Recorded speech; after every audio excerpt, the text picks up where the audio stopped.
नमस्कार दोस्तों, मैं रितेश उपाध्याय प्रिपेयर आईएएस के यूट्यूब पोर्टल पे फिर से एनसीईआरटी की पोस्ट मौर्यन आर्ट्स को लेके मैं आपका लेके आया हूँ। दोस्तों बेसिकली जो हम आज पोस्ट मौर्यन आर्ट की बात करेंगे उस संदर्भ में सबसे पहले मुद्दा आता है। बेसिकली ये पूरी क्लास एनसीईआरटी बेस्ड है कि पोस्ट मौर्यन होता क्या है, कौन सा फेज है, क्या है इसमें।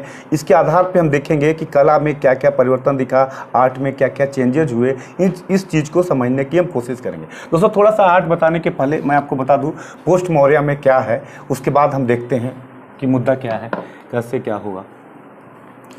दोस्तों सबसे पहले याद रखिएगा पोस्ट मौर्य में ये दो फेज में दिखाई देता है इसका इतिहास। पहला होता है नेटिव हिस्ट्री। नेटिव मतलब देसी वंश जो हुए उसमें आता है सबसे पहले शुंग, कण्व एंड सातवाहन। ये देसी हुए मौर्यों के बाद शुंग वंश, कण्व एंड सातवाहन। उसके बाद दोस्तों अगर हम इसी दौरान याद रखिएगा बहुत से विदेशी आक्रमण भारत पे आक्रमण हुए, जिसमें सबसे पहले बैक्ट्रिया का ग्रीक, इसको हिंदी में यवन कहते हैं, ग्रीक, फिर हुआ शक, फिर आते हैं पहलव, फिर आते हैं कुषाण। इन दोनों को जो पॉलिटिकल इतिहास होता है इनको मिला के कहा जाता है post modern art, post modern period. और इसी का हम पढ़ेंगे आर्ट। तो जाहिर सी बात है आपको देखिएगा इसमें दो प्रकार का मिश्रण दिखाई देगा, आपको कई प्रकार के चेंज दिखाई देंगे, विदेशी कला पे प्रभाव भी दिखाई देगा। इन सभी को हम लेके कोशिश करेंगे, पढ़ने की कोशिश करेंगे और देखेंगे क्या क्या हुआ। इसी दौरान बैक्ट्रिया के ग्रीक आएंगे, जाहिर सी बात है अभी कुछ लेके आएंगे। एक नया आर्ट का प्रभाव दिखेगा, गांधार आर्ट ऑफ स्कूल पढ़ेंगे, जिसपे कहा जाता है कि विषय तो भारतीय होगा लेकिन जो बनाने का तरीका होगा वो यूनानी होगा, उस पर यूनानी कला का प्रभाव दिखाई देगा। इन सबको हम देखेंगे इस दौरान। तो जो बेसिकली कला के दौरान हमें पढ़ना है दोस्तों, उसमें दो चीज़ों को हमें ध्यान देना है। पहला है, एक तो हमें पढ़ना है मूर्ति कला में क्या क्या परिवर्तन हुआ, क्या वो चेंजेज हुए, जिसका हमें उदाहरण मिलता है भरहुत में, Mathura school of art, Gandhara school of art, Amaravati कला, इनको देखेंगे। और दूसरी तरफ इसी दौरान दोस्तों केव आर्ट, गुफा कला में भी कई जगह, अजंता, एलोरा जो आप जानते हैं बहुत फेमस है, इसकी भी जानकारी हमें मिलती है। तो दो पार्ट में हम पढ़ेंगे। सबसे पहले हम देखेंगे स्कल्पचर में मूर्ति निर्माण में क्या चेंज हुआ, क्या क्या परिवर्तन हुआ, क्या क्या दिखाई देता है। पहले जो मौर्य फेज में हमने पढ़ा और इस फेज में क्या अंतर हुआ, बेसिक डिफरेंस क्या था और कैसे मूर्ति निर्माण का एक डेवलपमेंट दिखाई देता है, उसको हम देखेंगे। और दूसरा पार्ट हमारा होगा केव आर्ट का। इस दौरान जो मैंने आपको पिछले वीडियो में आप देखे होंगे कि बताया गया कि केव आर्ट की शुरुआत अशोक के टाइम में हुआ, आजीविकों को उन्होंने दान किया था, डोनेट किया था। उसी को आगे बढ़ाते हुए दोस्तों इस बार केव आर्ट में आप देखिएगा स्तूप, चैत्य विहार, ये सब दिखाई देते हैं। मतलब केव आर्ट मतलब पहाड़ों को काट कर बनाया जाने लगा। इसका एग्जाम्पल आप देखिएगा अजंता स्कूल, एलोरा, ये सब इस दौरान दिखाई देता है। सबसे पहले हम देखते हैं एक क्रम दिखाई देता है भरहुत। अगर आप एनसीईआरटी की बुक पढ़िएगा तो उसमें आता है कि भरहुत जो है वहाँ पे मूर्ति निर्माण की कला में कैसे कैसे क्या डेवलपमेंट हुआ, क्या हुआ, इस चीज़ को हम देखेंगे। सबसे पहले याद रखिएगा यहाँ का अगर हम देखें, पहला पॉइंट याद रखिएगा जो भरहुत में हुआ, इसकी जो मूर्तियाँ थी मौर्य की अपेक्षा लंबी थी। तो सबसे पहले याद रखिएगा लंबी इमेज मिली है, टाल इमेज मिली है। जो मूर्तियां थी उसकी जो लंबाई थी मौर्य कला की अपेक्षा सबसे ज़्यादा लंबी दिखाई देती है। इसके अलावा दूसरा पॉइंट याद रखिएगा मूर्तियों में इल्यूजन ऑफ 3 डायमेंशन, त्रिविमीय आभास दिखाई देता है। इल्यूजन ऑफ 3 डायमेंशन,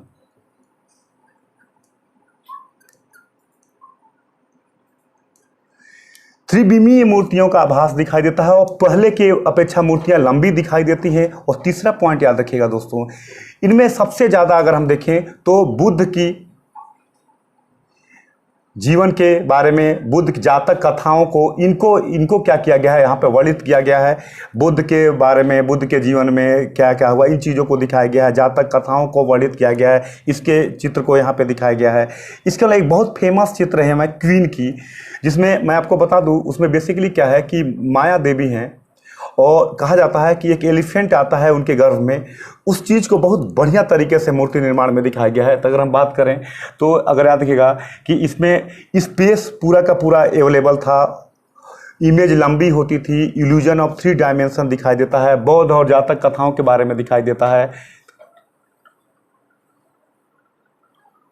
जो नैरेटिव या स्टोरी है, हम कर सकते हैं कि जो स्टोरी है पिक्चोरल फॉर्म में चित्र के रूप में दिखाया गया है। इसको बार मतलब बुद्ध की स्टोरी है या कोई भी स्टोरी है, उसको एक चित्र के रूप में लगातार दर्शाने की कोशिश की गई है। तो बहराउत में कला का एक निर्माण दिखाई देता है, जिसमें इमेज याद रखिएगा लंबी दिखाई देती है। इल्यूजन ऑफ 3 डायमेंशन है। बुद्ध और जातक कथाओं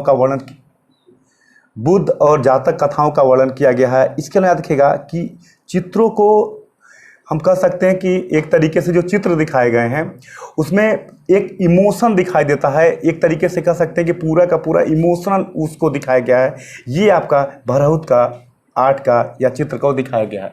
दोस्तों दूसरा याद रखिएगा, एक और विशेषता जो इन चित्रों में दिखाई देती है कि हर फिगर पे एक टोपी, मतलब कह सकते हैं कि यहाँ पे एक और विशेषता अगर हम देखें तो यहाँ पे होता है नॉटेड हेड गियर, हर जगह दिखाया गया है।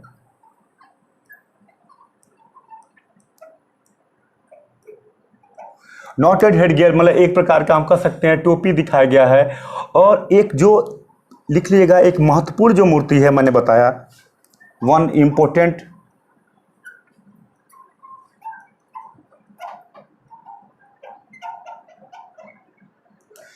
एक जो महत्वपूर्ण मूर्ति है दोस्तों, उसमें बेसिकली क्या है कि queen Maya Devi dreaming of an elephant, जो माया देवी हैं उनके सपने में एक एलिफेंट आता है जो दिखाया जाए कि उसके गर्भ में जाते प्रवेश करते हुए दिखाया गया है।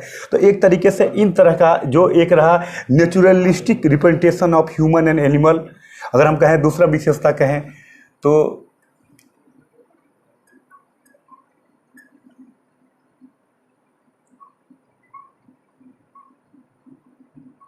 of human and animal, naturalistic representation of human and animal. इसके बाद याद रखिएगा स्पेस, इसमें मैक्सिमम स्पेस यूटिलाइज किया गया है। तो अगर हम पूरी एक बार फिर से देखें बहराउत के बारे में तो जाहिर सी बात याद रखिएगा, अब टाल जो इमेज है अगर हम बात करें मौर्यों के अपेक्षा लंबी दिखाई देती है। इल्यूजन ऑफ 3 डायमेंशन है। बुद्ध और जातक कथाओं का वर्णन किया गया है। सब में एक प्रकार का टोपी दिखाई देता है, मतलब सर पे कुछ पहनने वाला नॉटेड हेड गियर, कुछ न कुछ पहना हुआ दिखाई देता है। एक इम्पोर्टेंट जो मूर्ति है यहाँ पे उसमें दिखाया गया है दोस्तों कि माया देवी के ड्रीम में एक एलिफेंट जो है दिखाई देता है जो उनके कोख में प्रवेश करता है। इस तरीके का बहराउत में एक तरीके के naturalistic representation of human and animal को चित्र को दिखाया गया है मूर्ति निर्माण में। ये रहा दोस्तों बहराउत का। फिर से मैं रिपीट कर दूं तो याद रखिएगा मूर्ति निर्माण में अगर हम यहाँ बात करें तो सबसे पहले याद रखिएगा कि मौर्यों की अपेक्षा टाल इमेज दिखाई देती है। दूसरा इल्यूजन ऑफ 3 डायमेंशन, त्रिविमीय चित्र दिखाई देते हैं। बुद्ध और जातक कथाओं का वर्णन किया गया है। इसके अलावा याद रखिएगा इसमें बेसिकली स्टोरी को चित्रांकित किया गया है। इसके अलावा एक विशेषता है, याद रखिएगा ये कहीं भी पूछ सकता है, नॉटेड हेड गियर, मतलब हर पे एक तरीके का टोपी दिखाई देता है, नॉटेड हेड गियर। और एक इम्पोर्टेंट जो मूर्ति है जिसमें कहा गया है कि माया देवी के ड्रीम में एक एलिफेंट आता है और वो जो है दिखाता है कि उनके कोख में प्रवेश करते हुए दिखाया गया है। मतलब बड़ा एक रियलिस्टिक बहुत शानदार इमेज दिखाई गई है। इसके अलावा अगर हम बात करें तो इस पूरे बहराउत में naturalistic representation of human and animal ये दिखाई देता है। ये रहा दोस्तों बहराउत का मूर्ति का निर्माण जो दिखाई देता है। Point clear? अब देखिए आगे।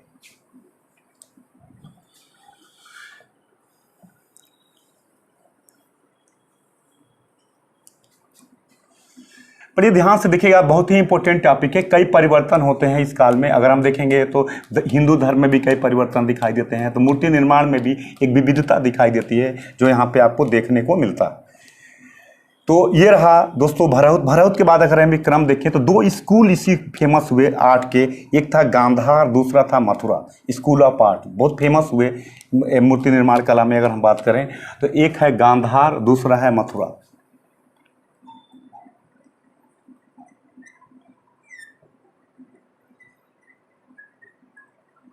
मथुरा स्कूल ऑफ आर्ट इस काल में फेमस हुए। अगर हम बात करें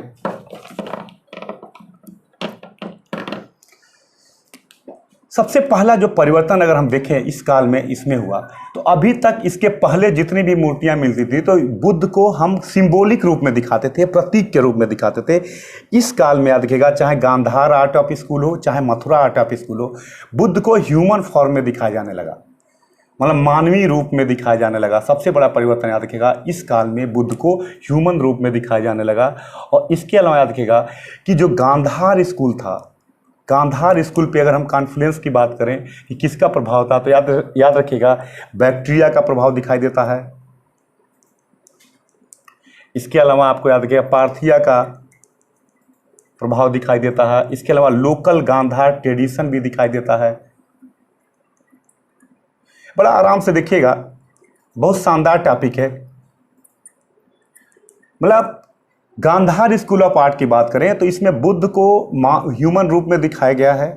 और यह इस पे प्रभाव याद रखिएगा, विदेशी प्रभाव, ये यूपीएससी में पूछा भी गया है दोस्तों, और एनसीईआरटी में बहुत बढ़िया से कवर भी किया गया है कि Bactria, Parthia, local Gandhara tradition, ये सब गांधार स्कूल के मूर्ति पे दिखाई देता है। मतलब अगर एक लफ्ज में हम कहें समझने के लिए, तो सब्जेक्ट तो भारतीय है, मतलब सब्जेक्ट हैं बुद्ध, भारतीय हैं, लेकिन उनका बनाने का जो कंस्ट्रक्शन, जो बनाने का तरीका है, उस पर प्रभाव पड़ता है, विदेशी प्रभाव दिखाई देता है गांधार स्कूल ऑफ आर्ट में, जिस पे प्रभाव बैक्टीरिया के कला का, पार्थिया के कला का, लोकल गांधार ट्रेडिशन का, इन सब का प्रभाव दिखाई देता है। अगर हम बात करें तो मोर मस्कुलर दिखाई देता है, मतलब हैवी शरीर दिखाई देता है, बड़े लेवल भव्य रूप में दिखाई देता है, तो हम कह सकते हैं कि मोर मस्कुलर दिखाई देता है। इसके अलावा बात करें तो, अगर हम बात करें तो याद रखिएगा गांधार स्कूल ऑफ आर्ट की हम बात करें तो इसमें हैवली कर सकते हैं कि पॉलिश्ड दिखाई देता है, पॉलिश किया हुआ दिखाई देता है, हैवी पॉलिश्ड दिखाई देता है इसमें। ये है गांधार स्कूल ऑफ आर्ट, याद रखिएगा ह्यूमन रूप में दिखाया गया है। Bactria, Parthia, local Gandhara tradition का प्रभाव दिखाई देता है, मोर मस्कुलर फॉर्म में दिखाई देता है। हेयर, इनकी कर्ली हेयर दिखाया गया है। बेसिकली ये गांधार स्कूल ऑफ आर्ट की विशेषता दिखाई दे, लेकिन बेसिकली जो एनसीईआरटी कवर किया है इस टॉपिक में, याद रखिएगा मथुरा स्कूल ऑफ आर्ट को बड़े लेवल पे कवर किया गया है। फिर भी हमने आपको बता दिया गांधार स्कूल ऑफ आर्ट में ह्यूमन फॉर्म में दिखाया गया है। ये दोनों स्कूल में अगर हम बात करें तो पहले के अपेक्षा बुद्ध को जहाँ पहले सिंबॉलिक रूप में हम दिखाते थे, प्रतीक के रूप में दिखाते थे, या अब यहाँ ह्यूमन फॉर्म में हम दिखाते हैं। Bactria, Parthia, local Gandhara tradition का भी प्रभाव दिखाई देता है, मस्कुलर मोर दिखाया गया है। इसके अलावा याद रखिएगा कर्ली हेयर के रूप में दिखाया गया है। बेसिकली हमें अब देखना है, जो मेन कवर किया है वो है Mathura school of art, Mathura school of art. दोस्तों याद रखिएगा मथुरा स्कूल ऑफ आर्ट उत्तर भारत में पूरा स्प्रेड किया हुआ था, फैला हुआ था, और इसके प्रभाव दिखाई देते हैं स्ट्रांग ट्रेडिशन, और हम कह सकते हैं मथुरा स्कूल ऑफ आर्ट में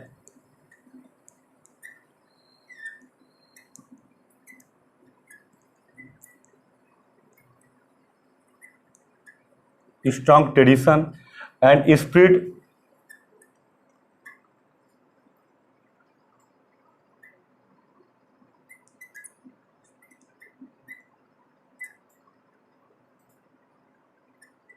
other parts of northern India। मतलब याद रखिएगा इस पे भारतीय परंपराओं का प्रभाव मथुरा आर्ट पे बहुत ज़्यादा दिखाई देता है, और इसका पूरा फैलाव दिखाई देता है क्या कहते हैं पूरे उत्तर भारत में। जिसका एग्जांपल अगर हम देखें तो स्तूप निर्माण में संघोल, पंजाब में संघोल है, वहाँ पे स्तूप स्कल्पचर की बात करें अगर हम,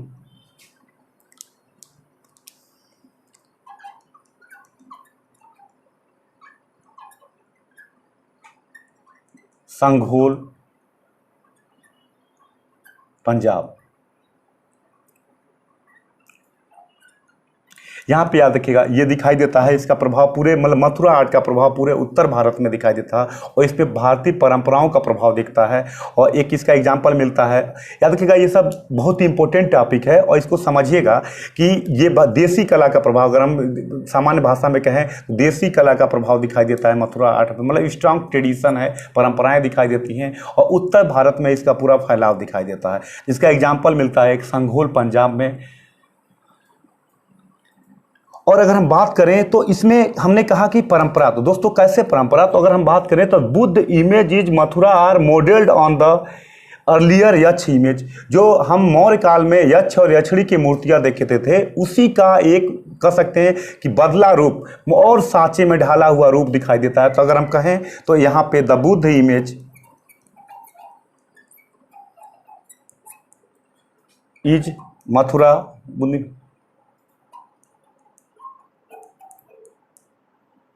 are modelled on the earlier yaksha image.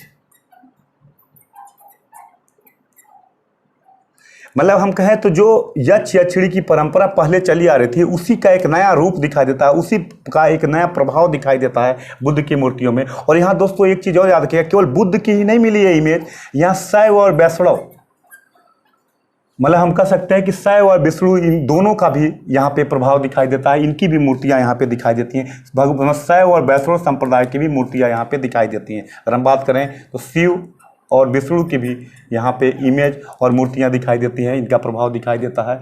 लेकिन सबसे ज़्यादा जो मिली है, देखिए याद रखिएगा, मथुरा में शिव शैव, चूंकि लेटर मौर्य में दोस्तों ये शैव संप्रदाय और क्या कहते हैं वैष्णव संप्रदाय, ये दोनों आ चुके थे। एक तरीके से हिंदू धर्म का जो गुप्त काल में डेवलपमेंट दिखाई देता है उसका बैकग्राउंड यहाँ बनने चालू हो गया था।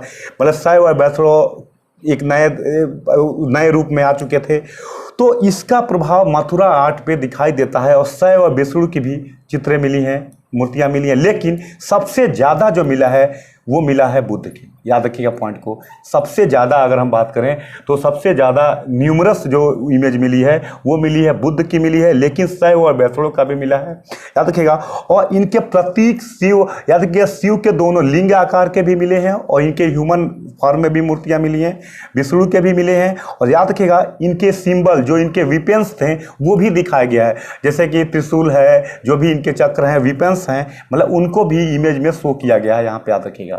इसके अलावा अगर हम बात करें तो the garment of the body are clearly visible, the garment of the body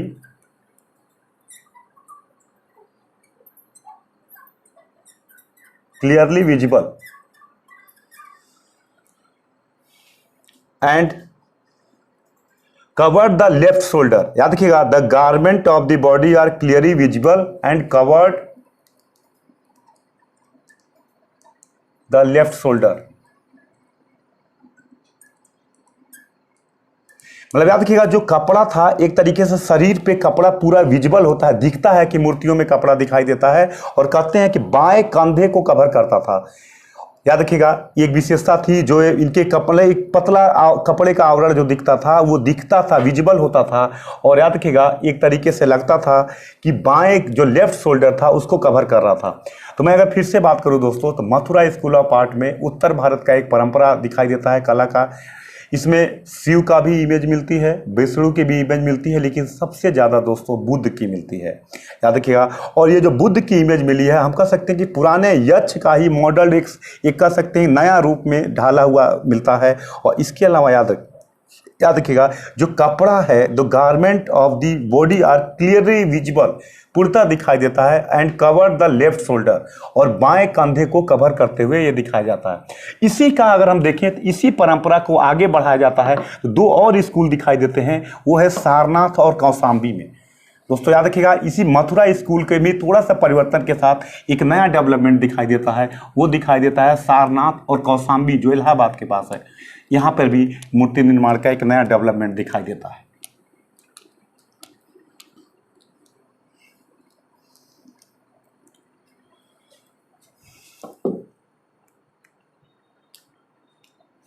मतलब हम कह सकते हैं कि Sarnath and Kaushambi also emerged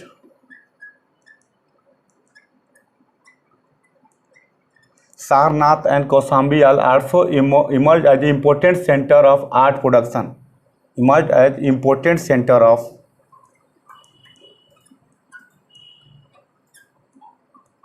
art production.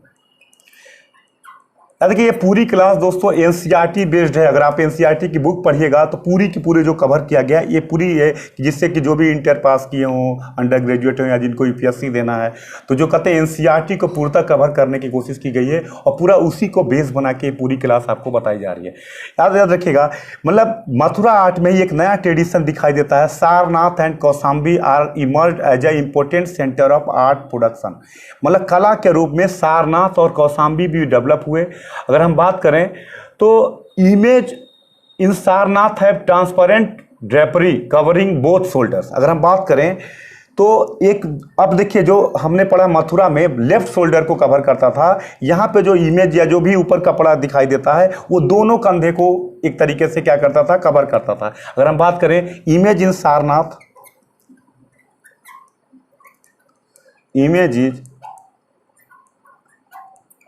Image is Sarnath are drapery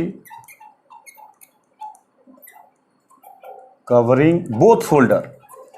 जो इमेज होता था ये सारनाथ का है transparent drapery covering both shoulder, मतलब दोनों कंधों को कवर करता था। हमने मथुरा आर्ट में बताया, आपको याद रखिएगा, थोड़ा सा परिवर्तन के साथ एक नए रूप में आया। और यह याद रखिएगा दूसरा पॉइंट जो हालो होता है दोस्तों, जब ये मूर्ति निर्माण जब देखते होंगे होता है तो एक प्रभा मंडल होता है जिसको कहते हैं हालो। ये जो था मथुरा स्कूल ऑफ आर्ट में डेकोरेटेड होता था चारों तरफ, यहां पे लिटिल डेकोरेटेड दिखाई देता है, कम डेकोरेट होता दिखाई देता है, लिटिल डेकोरेटेड दिखाई देता है।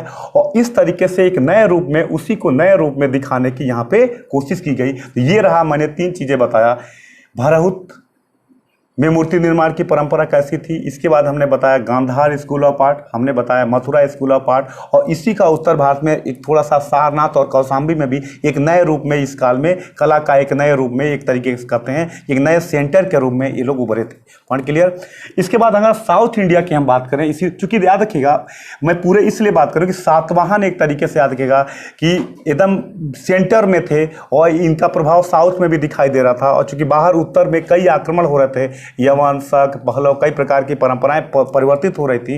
मतलब हमने पहले भी कहा कि कला और कुछ नहीं, जो हमारा परिवर्तन होगा वो कला में दिखाई देगा, या कला के माध्यम से हम उन परिवर्तनों को भी समझ सकते हैं। कई पॉलिटिकल सेंटर छोटे छोटे दिखाई देते थे और यहाँ पर भी कई प्रकार के इमेज, कई प्रकार की कला का प्रभाव यहाँ पे भी हमें दिखाई देता है। तो हमने अभी तक पढ़ा भरहुत स्कूल ऑफ आर्ट, उसके बाद हमने पढ़ा गांधार स्कूल ऑफ आर्ट, फिर हमने पढ़ा मथुरा स्कूल ऑफ आर्ट। उसके बाद अब दोस्तों अगर हम बात करें दूसरा, तो साउथ इंडिया में भी कुछ सेंटर फेमस हुए, जैसे अमरावती।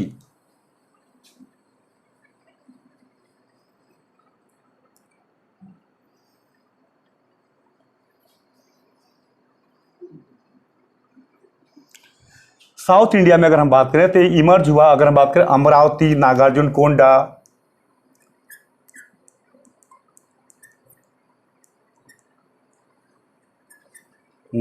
कोंडा, ये साउथ इंडिया में भी एक तरीके से इस मूर्ति निर्माण में दिखाई देता है कि यहाँ पर भी अगर हम बात करें तो